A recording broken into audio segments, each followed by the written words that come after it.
back live. Orange Osceola State Attorney Aramis Ayala has investigated cases of police misconduct in this community.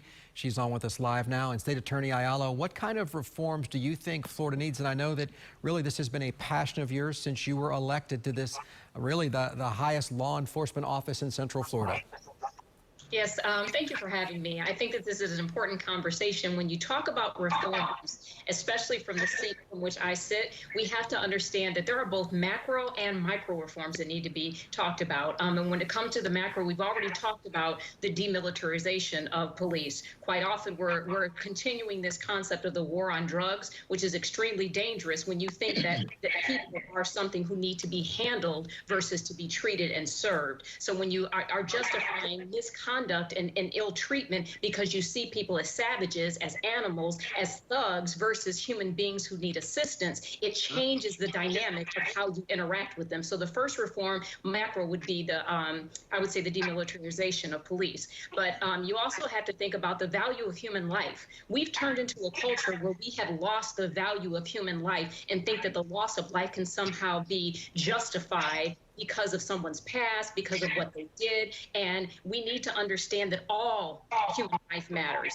And that definitely includes the Black lives. When you're thinking about some of the micro reforms, you know, a lot of people are missing what I specifically as a state attorney, what we talk about are the national standards as it relates to investigations. When we're looking at use of force investigations, we struggle because the type of investigation that is completed in use of force by police officers, those homicides are investigated completely different than when we see a regular homicide. The tasking and the requirements are much higher. We have more work to do in an uphill battle when we're even starting to attempting to prosecute those and the ability to prove them. You look at the use of force, having national standards, mental health, as well as training. We've got to talk about the qualified immunity as it relates to police officers. We've got to revisit the rights, Florida Statute 112, talking about how they can respond as it relates to their investigations, looking at revisiting police unions. So often when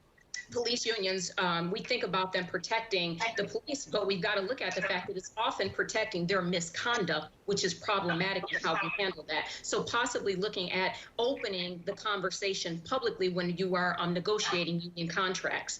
A lot of the conversation is about de-escalation training. It is time for us to have mandatory de-escalation when possible, if we can. Penalties when cameras are turned off. So many times as a prosecutor, we see, oops, my camera was turned off. That is not an oops, and it cannot be accepted as an oops. We've got to have zero tolerance for that. We've got to have zero tolerance for dishonesty. A lot of times we see investigations and dishonesty being seen as, oh, that was a training matter, when it was a flat out lie that destroyed someone's life. We're looking at it here today.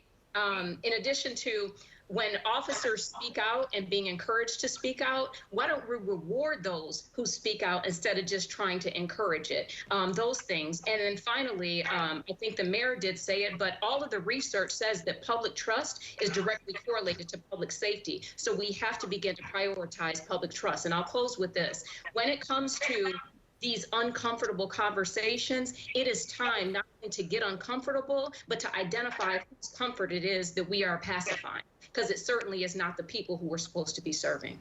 Yes, thank you very much for that. And you know, so many people talk about 2020 being a difficult year, but so many also are saying that 2020 maybe, Vanessa and Martha, is when things actually come into perfect focus when it relates to so many things that are in front of all of us. Thank you again to Aramis Ayala.